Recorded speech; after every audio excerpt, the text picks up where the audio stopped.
Shalom saudaraku, berjumpa kembali bersama dengan saya Pendeta Jakob Setio, masih dalam program Sapa Jemaat di Rumah. Kali ini kita akan bersatu bersama-sama, mari kita berdoa. Bapa kami rindu, firman-Mu sungguh memberkati kami, dan biarlah melalui renungan firman itu, kami semakin dikuatkan, diteguhkan di dalam pengiringan kami akan Engkau. Kami siap diberkati, terpujilah nama-Mu kekal selama-lamanya. Dalam nama Yesus kami berdoa, haleluya, amin. Firman Tuhan kali ini saya ambil dari 1 Tawarik 21 ayat yang kedua. Saya ulangi, 1 Tawarik 21 ayat yang kedua berkata, "Pergilah, hitunglah orang Israel dari Berseba sampai dan bawalah hasilnya kepadaku supaya aku tahu jumlah mereka." Saudaraku dikasihi Kristus, kali ini saya ingin berbicara tentang racun kesombongan. Nah, sesuatu yang disebut racun hampir selalu tidak tampak berbahaya dari luar. Itulah sebabnya mengapa racun menjadi alat pembunuh yang sangat efektif. Racun tikus misalnya, biasanya dibentuk seperti makanan yang aromanya pasti disukai oleh tikus. Dan karena hal itu, maka tikus akan dengan sangat mudah terbunuh. Kasus pembunuhan Munir dan Mirna, di mana mereka makan atau minum sesuatu yang sama sekali tidak menunjukkan hal yang berbahaya. Tetapi saat racun itu masuk ke dalam tubuh mereka, saat itu pula mereka mati.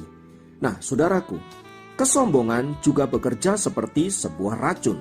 Semua orang tahu bahwa sombong itu adalah sikap yang tidak baik. Bahkan Alkitab mengatakan sombong adalah dosa. Tak terkecuali seorang raja hebat seperti Daud pun jatuh ke dalam dosa kesombongan. Sekalipun Daud dikategorikan sebagai seorang yang sangat dekat dengan Allah. Ya, Daud jatuh dalam dosa kesombongan. Ketika ia mulai menghitung rakyat Israel, dia mulai melihat berapa banyak pasukan yang dia punya, mulai menghitung berapa orang hebat, berapa orang kuat. Itu menyebabkan Daud tanpa sadar menyombongkan dirinya. Dia mulai berpikir bahwa karena sayalah maka Israel sampai kepada situasi sekarang ini. Nah, saudaraku, ada banyak orang yang sudah jatuh ke dalam dosa kesombongan, tapi dia tidak menyadarinya. Mengapa?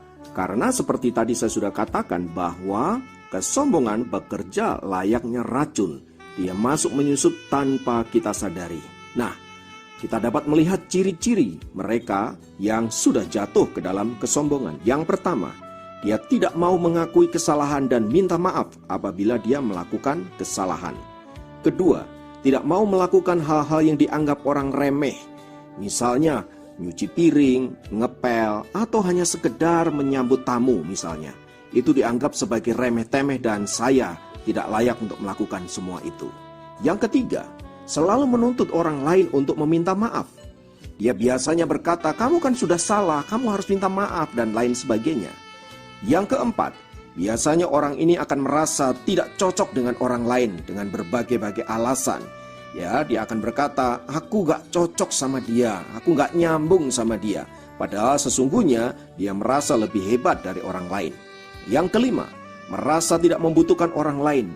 Tipe orang ini adalah tipe orang yang sombong luar biasa karena dia menganggap dia mampu hidup sendirian. Dia mampu mengerjakan semua sendirian. Dia merasa tidak butuh orang lain. Yang keenam, orang ini biasanya suka memuji dirinya sendiri dan merendahkan orang lain. Kalau tidak ada aku, kamu tidak bisa seperti ini. Kalau tidak ada aku, tim kita tidak akan pernah bisa berhasil. Kalau tidak ada aku, pelayanan ini pasti akan gagal. Yang ketujuh, merasa diri paling penting. Nah, saudaraku, ini adalah tindakan-tindakan yang seringkali kita lakukan bahwa karena saya merasa bahwa diri saya paling penting dan paling dibutuhkan, maka ketika kita tidak mendapatkan semua itu, kita menjadi tersinggung, kita menjadi marah. Kok saya tidak tahu? Kok saya tidak diundang? Kok saya tidak dilibatkan? Dan lain sebagainya. Saudara-saudara dikasihi Kristus, hati-hati dengan ketujuh ciri ini. Bisa saja itu masuk menyusup dalam hidup kita dan membuat kita menjadi pribadi-pribadi yang sombong. tanpa kita sadari. Oleh sebab itu mari kita belajar untuk mengintrospeksi diri kita dan selalu merendahkan diri kita, sadar bahwa keberadaan kita tidak bisa berdiri sendiri, kita butuh Tuhan, kita butuh orang lain, dan kita membutuhkan pertolongan-pertolongan dari mereka yang mungkin kita anggap tidak berguna, tidak penting, dan lain sebagainya. Intinya, kita diminta untuk hidup dengan kerendahan hati, sebab orang yang rendah hati akan ditinggikan oleh Tuhan pada waktunya. Terpujilah nama Tuhan. Mari kita berdoa. Tuhan, terima kasih untuk kebenaran firman-Mu kali ini. Biarlah menguatkan, meneguhkan kami, mengajar kami untuk senantiasa rendah hati, apapun profesi kami, apapun posisi kami. Ajar kami untuk selalu rendah hati, menghormati Tuhan, menghormati orang lain. Terima kasih Bapa, terpujilah nama Tuhan. Di dalam nama Yesus kami berdoa. Haleluya. Amin. Kiranya program Sapa Jemaat kali ini dapat memberkati Anda dimanapun berada. Sampai jumpa dalam program Sapa Jemaat yang lain. Tuhan Yesus memberkati. Haleluya.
Pikiranku